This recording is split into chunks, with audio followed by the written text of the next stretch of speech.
الحمد لله الذي شرف على كل صورة الإنسان وزينه بخلعة الإسلام وأذاقه حلاوة الإيمان وفضل زمانا على زمان كما فضل مكانا على مكان وإنسانا على إنسان والحمد لله الذي جعل رجبا للاستغفار من الذنوب وثنى شعبانا لإصلاح العيوب وثلثهما رمضانا للتنوير القلوب وأخفى فيهما ليال لمواهب كرامته من الشروق إلى الغروب فنشهد أن لا إله إلا الله وحده لا شريك له ونشهد أن سيدنا وسندنا ونبينا محمدا صلى الله عليه وسلم فصلى الله تعالى عليه وعلى آله وأزواجه وذريته وأهل بيته وأحبابه وأصحابه الأجمعين إلى يوم القيامة.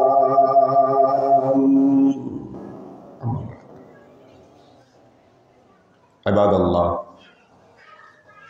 توبوا إلى الله وادخلوا في السلم كافة ولا تتبعوا خطوات الشيطان إنه لكم عدو مبين ولتنظر نفس ما قدمت لغد واتقوا الله إن الله خبير بما تعملون.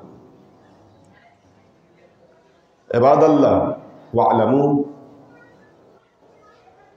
أن الله تعالى جعل ليلة النصف من شعبان هي ليلة الرحمة وليلة التقدير من الله تعالى. وقد روي عن علي بن أبي طالب رضي الله تعالى عنه أنه قال: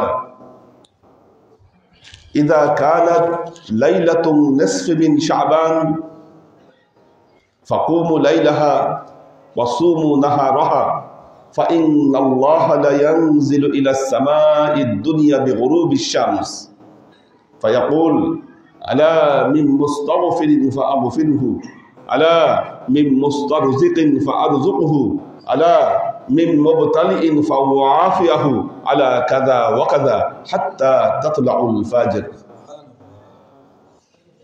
وعن معاذ بن جبل رضي الله تعالى عنه أنه قال: قال رسول الله صلى الله عليه وسلم: لا يطلع الله في ليلة النصف من شعبان على جميع المخلوق فيغفر جميع المخلوق إلا المشرك والمشاهد. وقال رسول الله صلى الله عليه وسلم: وعن عائشة رضي الله تعالى عنها أنها قالت: فتح الله باب الرحمة في 4 ليلة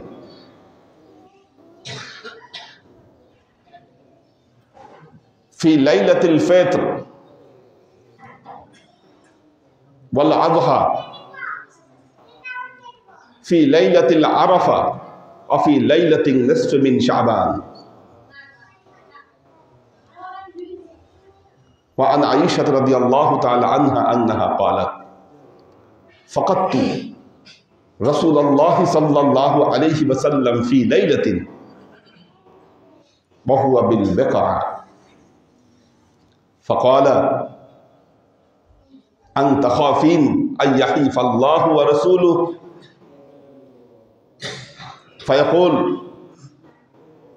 فقالت يا رسول الله إني ظننت أنك آتيت في بعض نسائك فقال رسول الله صلى الله عليه وسلم إن الله تعالى لا يغفر في ليلة النصف من شعبان كعدد شعر غنم بني قلب وقال الله تعالى في كلامه المجيد وفرقانه الحميد حاميم والكتاب المبين إنا أنزلناه في ليلة مباركة إنا كنا منذرين فيها يفرق كل أمر حكيم أمرا من عندنا إنا كنا مرسلين উপস্থিত আল্লাহর আশিক ও সালেক বৃন্দ, সর্ববিধ উত্তম প্রশস্তি জ্ঞাপন করছি সে আল্লাহ পাকের নিমিত্তে, যিনি রজব এবং শাবান এই উভয় মাসকে রমজানের প্রস্তুতির মাস হিসেবে বান্দাদেরকে উপহার দিয়েছেন। যখনই রজব মাস আসতো আল্লাহ নবী দোয়া করতেন, আল্লাহুম্মা বারিক লানা ফি রজব ওয়া শাবান ওয়া বাল্লিগনা রমাদান। বিশেষ করে শাবান মাস আসলে আল্লাহর নবী এত এত নফল রোজা রাখতেন। হযরত উসামা বিন যায়েদ রাদিয়াল্লাহু তাআলা আনহু রিওয়ায়াতে বর্ণিত হচ্ছে, অনেক রোজা রাখতেন আল্লাহ নবী। উনি একদিন জিজ্ঞাসা করলেন, ইয়া রাসূলুল্লাহ, শাবান মাসে আপনি যত রোজা রাখেন অন্য কোনো মাসে আপনাকে এত রোজা রাখতে দেখি না। আল্লাহ নবী বললেন, যালিকা শাহরুন ইয়াগফিলুন নাস বাইনা রজব ওয়া রমাদান। রজব এবং রমজানের মাঝখানে এটা এমন এক মাস যেই মাস সম্পর্কে মানুষ গাফেল, অমনোযোগী। কিন্তু এই মাসে আল্লাহ তাআলা বান্দার এক বছরের আমলকে গ্রহণ করেন। আল্লাহ নবী বললেন, ইন্নী উহিব্বু আন ইউরফা আমালি ওয়া আনা সাইমুন। আমি পছন্দ করি আল্লাহ এমন অবস্থায় আমার আমলকে কবুল করুক, গ্রহণ করুক, যেই সময় আমি রোজাদার। এই সময় আমি এই শাবান মাস আসলে এত রোজা রাখি। এই হাদিস থেকে একটা বিষয় স্পষ্ট, আল্লাহ এই মাসে বান্দার এক বছরের আমল তুলে নেন। সেটা শাবান মাসে ঘটে। অর্থাৎ আপনারা জানেন আমাদের বাংলা অঞ্চলে একসময় নবান্ন উৎসব হতো। নবান্ন যখন নতুন ফসল ফলতো বা বছরের যখন সময় আসতো তখন এই নবান্ন উৎসব হতো। সম্রাট আকবরের পরবর্তী সময়ে এখানে নওরোজ পালন করা হতো। নওরোজ হলো যখন বসন্ত আসতো, নতুন ফসল আসতো, তখন এটা দিয়ে তারা নওরোজ করত। কিন্তু দেখা গেল সম্রাট আকবর একটা জিনিস সমস্যায় পড়লেন। ওই সময় বাংলাদেশে যখন তিনি আরবি ক্যালেন্ডারকে অ্যাপ্লাই করলেন, অর্থাৎ আমাদের যে আরবি মাস, এটা কিন্তু বছর অনুযায়ী মাস ঠিক থাকে না, মৌসুম অনুযায়ী। কখনো রমজান গরমকালে, কখনো রমজান শীতকালে। তো এখন দেখা গেল যখন মহরম আসে তখন আর মানুষের ঘরে ফসল থাকে না, কারণ খরার সময় মহরম। তো উনি চিন্তা করলেন এটাকে চেঞ্জ করা উচিত। এই চেঞ্জ করতে গিয়ে যেটা করলেন সেটা হলো যে হিজরি সাল ঠিক থাকলো, কিন্তু জাস্ট লুনার ক্যালেন্ডারকে সোলার ক্যালেন্ডারে কনভার্ট করে দিলেন। যেটা চাঁদ দেখে দেখা হতো হিজরি, এটাকে বললেন আমরা সূর্য দেখে দেখবো এখন, যার ফলে ইংরেজি মাসের মতো ঠিক থাকে। সুতরাং মৌসুমের উপর অনেক কিছু নির্ভর করে। আল্লাহর ক্যালেন্ডার এইভাবে ঠিক করছেন আল্লাহ, 1 বছরের আমল আল্লাহ এই শাবান মাসে ঠিক করেন। আমাদের ঢাকা ইউনিভার্সিটিতে সবকিছু বছর ধরা হয় জুন মাসে। জুন মাস থেকে নতুন ক্যালেন্ডার শুরু হয়। আমরা ক্যালেন্ডার হাতে পাই জুন মাসে। এটা সিস্টেম, আগে থেকে সিস্টেম হয়ে আসছে এটা। ঠিক তেমনি আল্লাহর যে শৃঙ্খলা, আল্লাহর যে ক্যালেন্ডার, সেই অনুযায়ী শাবান মাস হচ্ছে এমন মাস, এই মাসে আল্লাহ বান্দার পূর্বের 1 বছরের আমল নিবেন এবং পরবর্তী 1 বছরের জন্য বাজেট বান্দার ঘোষণা করবেন। আর এই ঘটনাটি যেই সময়ে ঘটে সেটা হলো মধ্য শাবানের রাত্রি। মধ্য শাবানের রাত্রি আমরা যেটাকে লাইলাতুল বরাত বলে থাকি আমাদের পরিভাষায়, হাদিসে বলা হয়েছে লাইলাতুন নিসফ মিন শাবান। পবিত্র কোরআনের সূরা দোখানে আল্লাহ বলছেন হামিম ওয়াল কিতাবিল মুবিন, আমি এই সুস্পষ্ট কিতাবের কসম করে বলছি, ইন্না আনজালনাহু ফি লাইলাতিন মুবারাকাতিন, নিশ্চয়ই আমি কোরআনকে একটি বরকতপূর্ণ রাতে নাজিল করেছি।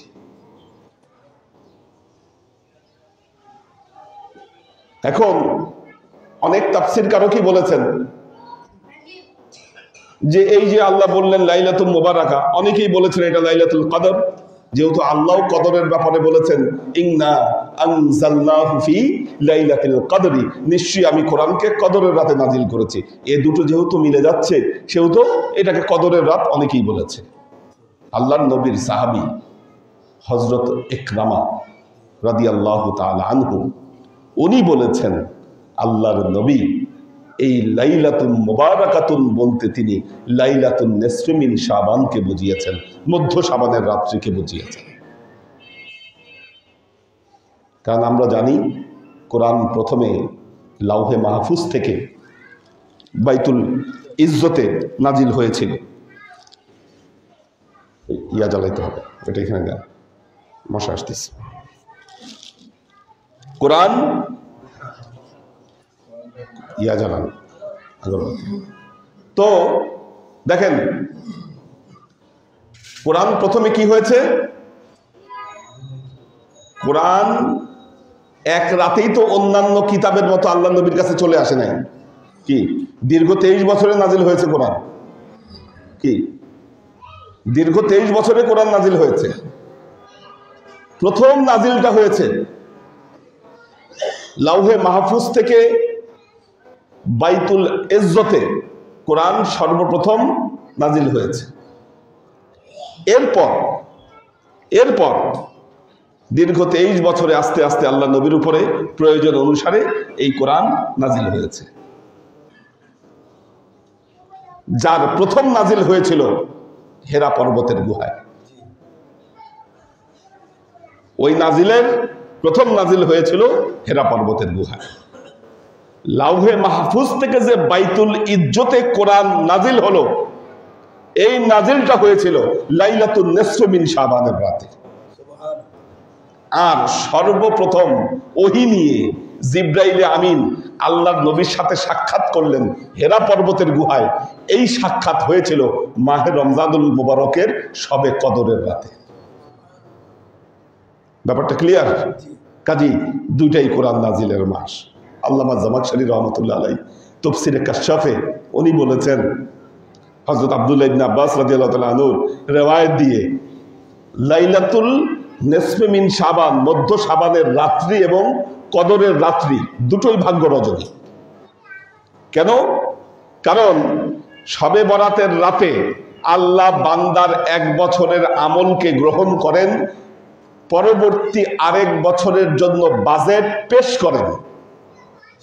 আর শবে কদরের রাত্রে আল্লাহ ওই ভাগ্যকে, ওই বাজেটকে পাশ করে দেন। কাজেই লাইলাতুন নিসফ মিন শাবান, মধ্য শাবানের রাত্রি, এটি একটি গুরুত্বপূর্ণ রাত, এই ব্যাপারে কোনো সন্দেহের অবকাশ নাই। এখন আমাদের কিছু ওলামায়ে কেরাম বিগত 20-25 বছর ধরে তারা আমাদের সমাজে একটা বিভ্রান্তি ছড়াচ্ছেন, একটা কথা ছড়াচ্ছেন, শবে বরাত বলতে কিছু নাই, শবে বরাতের কোনো ইবাদত বন্দিগি নাই, এই মাসে এই রাতে জেগে ইবাদত বন্দিগি করলেও কোনো লাভ নাই। এনারা শুধু শবে বরাতের বেলাই না, তারা বলেন মানুষ মারা গেলে দোয়া করলে মানুষকে খাওয়ায় কোনো লাভ নাই, তাদের কবরে কিছু পৌঁছায় না। ওনাদের কথা শুনলে মনে হয় ওনারা কবরে গিয়ে দেখে আসছে যে কবরে কোনো কিছু পৌঁছানো হয় না। কি যেভাবে কথার ভঙ্গি, তাই এটাই তো বোঝা যায় কি, কারণ নবীর হাদিস অনুযায়ী এই ধরনের কোনো কিছু আপনি প্রমাণ করতে পারবেন না। কাজে ওনারা যেহেতু এত জোর দিয়ে বলতেছে, তো মনে হয় ওনাদের কথায় ওনারা মনে হয় কবরের ভেতরে গিয়ে দেখে আসছে যে এখান থেকে দোয়া করলে বা এই কি আয়োজন করলে এটা কবরে পৌঁছায় না। এনারা ফতোয়া দিয়েছে মিলাদ করা বেদাত। এখন দেখবেন আগে যারা বড় বড় শোরুম উদ্বোধন করত, দোকান উদ্বোধন করত, দেখবেন আগে মিলাদ পরে উদ্বোধন করত। এখন সেই জায়গায় বড় বড় নায়ক নায়িকা নিয়ে গিয়ে ওরা এখন এই দোকানপাট উদ্বোধন করে, কারণ হুজুররা তো ফতোয়া দিয়েই দিছে যে মিলাদ বেদাত। কি হুজুররা ফতোয়া দিয়েই দিছে মিলাদ বেদাত। এই মিলাদ পরে যেহেতু লাভ নাই, বরং গুনাহ হওয়ার সম্ভাবনা আছে, দরকার কি মিলাদ পড়ানোর? এখন দেখবেন ওই বড় বড় নায়ক নায়িকা নিয়ে গিয়ে তারা ওই দোকান, ওই শোরুম ওগুলো উদ্বোধন করতেছে। এখন আর কোনো ফতোয়া নাই, ফতোয়া বন্ধ। এই যে হিপোক্রেসি, যে কাজগুলো করছে, কিসের জন্য করতেছে, আসলে কাদেরকে প্রমোট করতেছে? কারণ এই সুন্দরী নায়ক নায়িকা দিয়ে ব্যবসা চলবে, ব্যবসা প্রতিষ্ঠান উন্মুক্ত হবে, এগুলো হলো ইহুদি খ্রিস্টানদের থিওরি। আপনি মুসলমান হয়ে মিলাদ এবং ইসলামী কালচারের বিরুদ্ধে ফতোয়া দিয়ে আজকে আপনি কি ওই যে ইহুদি খ্রিস্টানরা যেই কালচার প্রতিষ্ঠা করেছে, আপনি কিন্তু ওই কালচার প্রতিষ্ঠা করতে যাচ্ছেন। আপনি ফতোয়া দিয়েছেন মিলাদের মিষ্টি খাইলা মানে গু খাইলা। কি মসজিদে মিলাদের মিষ্টি বন্ধ করে দিয়েছেন, পূজার সময় পূজার লাড়ু কিন্তু বন্ধ হয় নাই। এই জন্য আপনার ছেলেপেলেরা পূজার সময় হলে লাড়ু খাওয়ার লোভে মসজিদে না এসে এরা ওই মন্দিরে দৌড়ায়। জীবনের বাস্তবতাটা এখানে দাঁড়িয়েছে। এই সমস্ত ফতোয়াবাজি ভণ্ড কিছু আলেমের কারণে, যারা এখন প্রথম এরা বলেছিল শবে বরাতের ব্যাপারে কোনো হাদিস নাই, কোরআন হাদিসে কিছু বলা নাই, এগুলা সব বানোয়া। যখন তাদের সামনে কোরআন হাদিস পেশ করা হলো, কারণ এত অসংখ্য দলিল আছে এই ব্যাপারে, বিশেষ করে আমি আমার খুতবায় যে হাদিসগুলো বলেছি তার মধ্যে হযরত মুআয ইবনে জাবাল রাদিয়াল্লাহু তাআলা আনহুর বর্ণিত যে হাদিসটি বাইহাকি শরীফের মধ্যে আসে। এখন যারা শবে বরাতের বিরুদ্ধে ফতোয়া দেয়, এদের যে গুরু কি শেখ আলবানী, উনি বলছে এই হাদিস সহিহ, যে আল্লাহ মধ্য শাবানের রাত্রিতে এই পৃথিবীর প্রথম আসমানে নেমে আসেন, 2 প্রকার ব্যক্তি ছাড়া আর সবাইকে ক্ষমা করে দেন। এখন দেখবেন এই সমস্ত কাঠমোল্লারা এরা বলতিছে হ্যাঁ শবে বরাত আছে, কিন্তু এই রাতে মসজিদে এসে ইবাদত বন্দেগী করা যাবে না। এ কেমন যুক্তি আপনি বলেন? যেই রাতের গুরুত্ব কোরআন হাদিস দিয়ে প্রমাণিত হয়েছে, তো আপনার এত চুলকানি কেন যে এই রাতে মসজিদে এসে মানুষ ইবাদত বন্দেগী করতে পারবে না? মসজিদ থেকে বিমুখ করতেছেন কেন আপনি মানুষকে? কোথায় পাইলেন?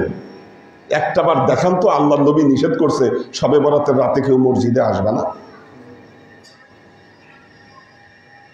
আল্লাহর আশিক ও সালেক বৃন্দ, আমরা বিভ্রান্ত হচ্ছি, কারণ একটা শ্রেণী চায় উম্মতে মুহাম্মদীকে ভাগ্যহীন বানাতে, দুর্ভাগ্যের শিকার করতে চায়। যেহেতু আমাদের পয়গম্বর মুহাম্মদ মুস্তাফা সাল্লাল্লাহু আলাইহি ওয়াসাল্লাম ভবিষ্যৎবাণী করেছেন এটি ভাগ্য রজনী, এই রাত্রিতে দোয়া করলে তোমাদের দোয়াগুলো কবুল হবে। সেও তো এখন উঠে পড়ে লাগছে যে না, এই মুসলমানদেরকে ভাগ্যের সাথে তাদেরকে যুক্ত হতে দেওয়া যাবে না। কাজী ফতোয়াবাজি যতই থাকুক, এটা একটা শ্রেণী, মনে রাখবে, এটা একটা শ্রেণী। আজকে এদের সফলতা এতটুকুই, মনে রাখবেন এদের সফলতা এতটুকুই, কোনোদিন এই শবে বরাত মধ্য শাবানের রাত্রির ব্যাপারে তারা এটা প্রমাণ করতে পারবে না যে নাই, কিন্তু এদের সফলতা এতটুকুই, এটার বিষয়ে মানুষের মনে একটু সন্দেহ ঢুকাই দিছে। কি, এক বালতি দইয়ের মধ্যে এক ফোঁটা পেশাব ফেলে দিছে, এটাই করতে পেরেছে, এর বেশি কিছু করতে পারেন। কাজেই এগুলো ধোকায় কান দেবেন না। আমরা লাইলাতুন নিসফি মিন শাবানে আমাদের হৃদয় দিয়ে আমরা ইবাদত বন্দেগী করব। আল্লাহর আশিক ও সালেক বৃন্দ, আমরা কি করতে পারি? ইবাদত, সব ধরনের ইবাদতই আমরা করতে পারি। মা আয়েশার হযরত আলী ইবনে আবি তালেব রাদিয়াল্লাহু তাআলা আনহু রিওয়ায়াতে বর্ণিত, ইজা কানাত লাইলাতুন নিসফি মিন শাবান ফাকুমু লাইলাহা ওয়া সুমু নাহারাহা। মধ্য শাবানের রাত্রিতে আসলে প্রথম হলো রাত্রি জাগ্রত থাকো। কাজেই সন্ধ্যা থেকে সকাল পর্যন্ত জেগে থাকা, এটাই একটা ইবাদত। যা খুশি বন্দেগী করতে পারেন। আমরা তো বিশেষ তালকিন দিব আপনাদেরকে, কি বন্দেগী করবেন, কি করবেন, এই ব্যাপারে বিশেষ তালকিন থাকবেই সন্ধ্যার পর থেকে আপনাদের জন্য। জেগে থাকো, ওয়া সুমু নাহারাহা, এর পরদিন রোজা রাখো। তার মানে হাদিসের বক্তব্য অনুযায়ী 15ই শাবানের রোজাটা হলো সবচেয়ে গুরুত্বপূর্ণ। এখন অন্যান্য সময় আমরা 3টা রোজা রাখতে গেলে একদিন আগে, ওই দিন তার পরের দিন রাখি, কিন্তু শবে বরাতের ক্ষেত্রে মনে রাখতে হবে, এটা যেহেতু মাঝখানে কি চাঁদের যে 3টা রোজা সুন্নত আছে, আইয়ামে বীজের রোজা, এটাও কিন্তু এই শবে বরাতের সময় পড়তেছে, অর্থাৎ 13, 14, 15। সুতরাং রোজা রাখতে গেলে শবে বরাতের রোজা শাবানের 13, 14, 15। আমাদের এবার ইংরেজি মাসের সাথে মিলে গেছে, আমাদের ইংরেজিতেও ফেব্রুয়ারি 13, 14, 15 এই 3 দিন রোজা রাখতে হবে আমাদেরকে। হ্যাঁ, 12 তারিখ রাতে খেয়ে আমরা 13 তারিখ রোজা রাখবো, আমরা 14 তারিখ রোজা রাখবো এবং আমরা 15 তারিখ রোজা রাখবো ইনশাআল্লাহ। এটা হলো দ্বিতীয় গুরুত্বপূর্ণ আমল। মা আয়েশা রাদিয়াল্লাহু তাআলা আনহা ঘুম থেকে জেগে উঠলেন, বললেন, দেখলেন আমি পাশে দেখলাম আমার নবী নাই, আমি হাঁটালাম, আল্লাহর নবীর পায়ের উপর আমার হাত পড়লো, দেখলাম পা ফুলে গেছে দীর্ঘ সময় নামাজের জন্য। যখন সেজদায় গেলেন, এত দীর্ঘ সেজদা দিলেন, আমি সন্দেহ করলাম আল্লাহ নবী ইন্তেকাল করলেন কিনা, কিন্তু যখন পা ধরে নাড়া দিলাম দেখলাম যে না, আল্লাহ নবী ঠিক আছেন। সালাম ফিরিয়ে আল্লাহ নবী বললেন, আয়েশা তুমি কি জানো এই রাত কোন রাত? এই রাত হলো লাইলাতুন নিসফি মিন শাবান, মধ্য শাবানের রাত্রি। এই রাত্রিতে আল্লাহ তাআলা তার অসংখ্য উম্মতকে মাফ করে দেয়। এই রাতেই নির্ধারিত হয় পরবর্তী বছর কারা মৃত্যুবরণ করবে, কারা হজ করবে, সবকিছু এই রাতেই আল্লাহ নির্ধারণ করে থাকেন। কাজেই এই রাতে নফল নামাজ পড়া, অধিক নফল নামাজ পড়া, এটাও একটা ইবাদত। মা আয়েশার আরেকটি রিওয়ায়াতে বর্ণিত হচ্ছে, রাতে ঘুম ভেঙে গেল, উঠলাম, দেখলাম আল্লাহর নবী ঘরে নাই, খুঁজতে বের হলাম, দেখলাম জান্নাতুল বাকিতে ধ্যানমগ্ন অবস্থায় বসে আছে। আমি গেলে আল্লাহর নবীর ধ্যান ভাঙলো, জিজ্ঞাসা করলো, কি ব্যাপার আয়েশা, তুমি আমাকে খুঁজতে এখানে চলে আসছো, তুমি কি ভেবেছো আমি তোমার সাথে কোনো অন্যায় করছি? মা আয়েশা বললেন, না ইয়া রাসূলুল্লাহ, আমি ভেবেছি আপনি হয়তো কোনো অন্য স্ত্রীদের ঘরে গিয়েছেন। আল্লাহর নবী তখন বললেন, আয়েশা, এই রাত মধ্য শাবানের রাত্রি, এই রাত্রিতে আল্লাহ তাআলা বনি কালেব গোত্রের ছাগলের গায়ে যত পশম আছে, এই পশম পরিমাণ উম্মতকে আল্লাহ মাফ করে দেয়। এই রাতে অধিক দান খয়রাত করা, এটা হলো এই রাতের একটা গুরুত্বপূর্ণ আমল। এখন দেখবেন যারা আর কোনো কিছু খুঁজে পায় না, তারা বলবে, হ্যাঁ শবে বরাতকে কেন্দ্র করে অনেক বেদাত হয়। কি বেদাত হয়? হালুয়া রুটি খায়। আচ্ছা, আপনি হালুয়া রুটি খায়েন না, আপনি গোস্ত রুটি খান, সমস্যা আছে কোনো? আপনার গোস্ত রুটি না থাকলে আপনি মাছ দিয়ে খিচুড়ি রান্না করে খান। কি বারবার হালুয়া রুটি টানায় আপনি বেদাতের দিকে খোঁচান কেন? যার মন চায় সে হালুয়া রুটি খায়, তো কি হয়েছে সমস্যা? এটার সাথে ধর্মের সম্পর্ক কি আপনি টেনে আনতেছেন? যারে দেখতে নারে তার উঠান বাঁকা, এই হয়েছে অবস্থা। আল্লাহ আমাদেরকে এগুলো ফিতনা থেকে আল্লাহ মুক্তি দান করুন। বারাকাল্লাহু লানা ওয়া লাকুম ফিল কুরআনিল আযীম ওয়া নাফা'ানা ওয়া ইয়্যাকুম লা আয়াতি ওয়া যিকরিল হাকীম ইন্নাহু তাআলা জাওয়াদুন কারীমুন মালিকুন বাররাউফুর রহিম।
الحمد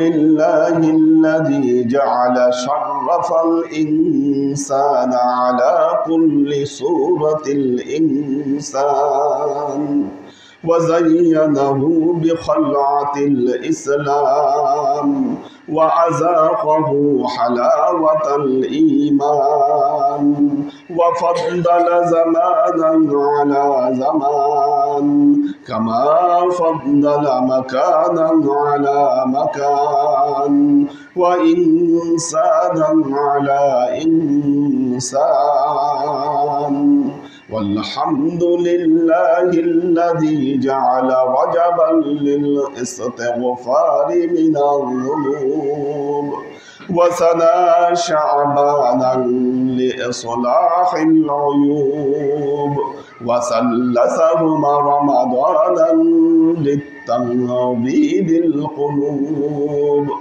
وأخفى فيهما ليال لمواهب كرامته من الشروق إلى الغروب فنشهد أن لا إله إلا الله وحده لا شريك له ونشهد أن سيدنا وسندنا ونبينا محمدا صلى الله عليه وسلم فصلى الله تعالى عليه وعلى آله وأزواجه وذريته وأهل بيته وأحبابه وأصحابه الأجمعين إلى يوم القيامة.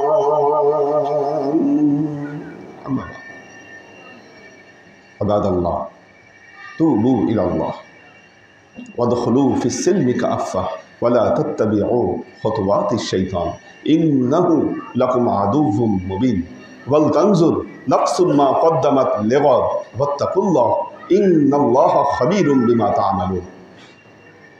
عباد الله، واعلموا أن الله تعالى جعل ليلة النصف من شعبان ليلة الرحمة وليلة التقدير من الله تعالى. عباد الله، فاتعظوا بنصيحتي كما أخبركم الآن بخطبتي. بارك الله لنا ولكم في القرآن العظيم ونفعنا وإياكم الآيات والذكر الحكيم، إنه تعالى جواد كريم مالك بالرؤوف الرحيم.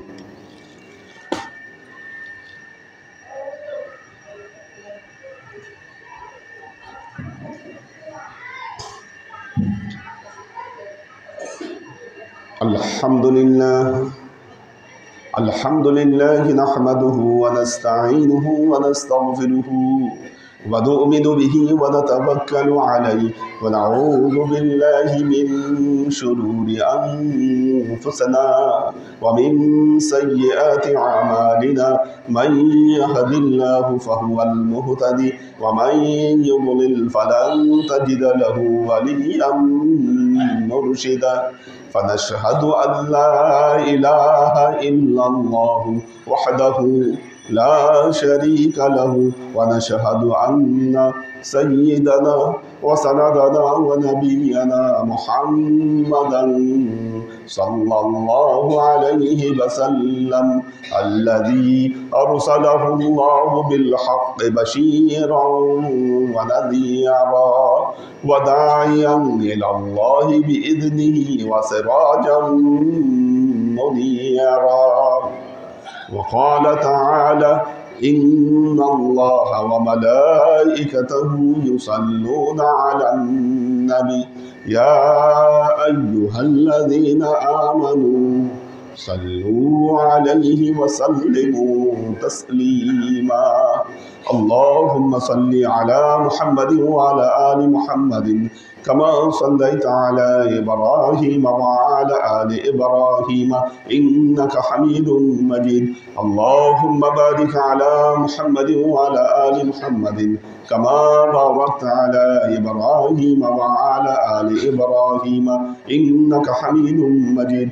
اللهم صل وسلم ورحم وبارك على سيدنا ونبينا وشفيعنا وحبيبنا وقرة أعيننا محمد صلى الله عليه وسلم وعلى آله وأزواجه وذرياته وأهل بيته وأحبابه وأصحابه الأجمعين إلى يوم القيامة، خصوصا على صاحب الصدق عامر المؤمنين أبي بكر الصديق رضي الله تعالى عنه، وعلى صاحب العدل والإحسان عامر المؤمنين عمر بن الخطاب رضي الله تعالى عنه، وعلى صاحب الحياء والإيقان عامر المؤمنين عثمان بن عفان رضي الله تعالى عنه، وعلى صاحب الحلم والعلم والعرفان عامر المؤمنين علي بن أبي طالب رضي الله تعالى عنه، وعلى تمام العشرة المبشرات والتابعين المهديين. اللهم اهد أئمة المسلمين إلى سنة رسول الله صلى الله عليه وسلم. اللهم اغفر أئمة المسلمين مغفرة ظاهرة وباطنة. اللهم أعز الإسلام والمسلمين. اللهم أت أئمة المسلمين فلاحا عظيما. اللهم انصر من نصر دين محمد صلى الله عليه وسلم واجعلنا منهم واخذل من خذل دين محمد صلى الله عليه وسلم ولا تجعلنا منهم. تعدلوا عباد الله رحمكم الله. إن الله يأمركم بالعدل والإحسان وإيتاء ذي القربى وينهى عن الفحشاء والمنكر والبغي يعظكم لعلكم تذكرون. فاذكروني أذكركم واشكروا لي ولا تكفرون.